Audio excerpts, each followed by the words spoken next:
Hello friends, আসসালামু আলাইকুম রহমতুল্লাহি বারাকাতুহু। বন্ধুরা, সাজেশন ক্লাব ইউটিউব চ্যানেলের পক্ষ থেকে তোমাদেরকে স্বাগতম। বন্ধুরা, তোমাদের জন্য আজকে নিয়ে আসছি নতুন বিষয়। দেখতেই পারছো কুড এর ব্যবহার। তো বন্ধুরা, আজ আলোচনা করব মূলত কুড এর ব্যবহার ইংরেজিতে কিভাবে হয়।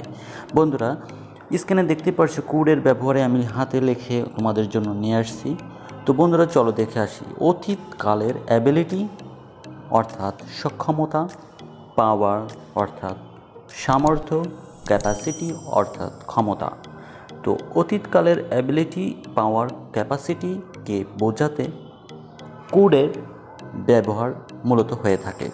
তো বন্ধুরা, বক্সে দেখতে পারছো আমি একটু লিখেছি যে স্মরণীয় অর্থাৎ সাবজেক্টের পরে কুড বসে।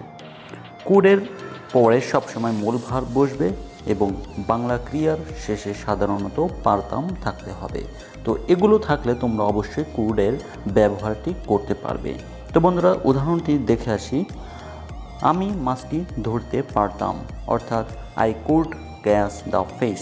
অর্থাৎ এখানে দেখো অতীতকালের ঘটনাটি বোঝানো হয়েছে এবং অতীতকালের ক্ষমতা অর্থাৎ তার অ্যাবিলিটি বা পাওয়ারের কথা এখানে বলা হয়েছে এবং শেষে দেখো বাংলা বাক্যের শেষে পারতাম লেখা রয়েছে।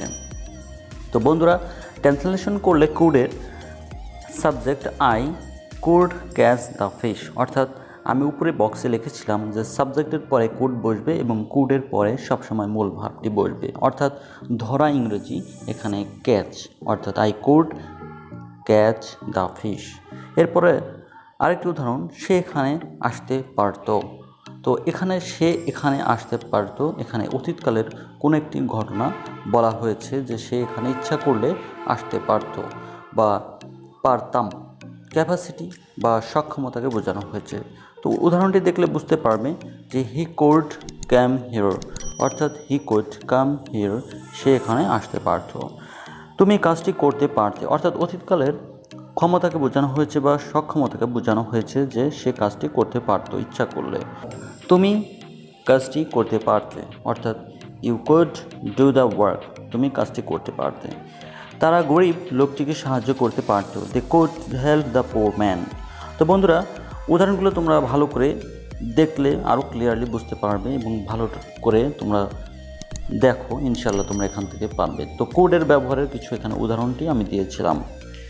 তবে বন্ধুরা, আরেকটু জিনিস মনে রাখবে যে ক্যানের পরে পাস্ট ফর্ম হলে পাস্ট ফর্ম অর্থাৎ ক্যানের পাস্ট ফর্ম হলো কোড।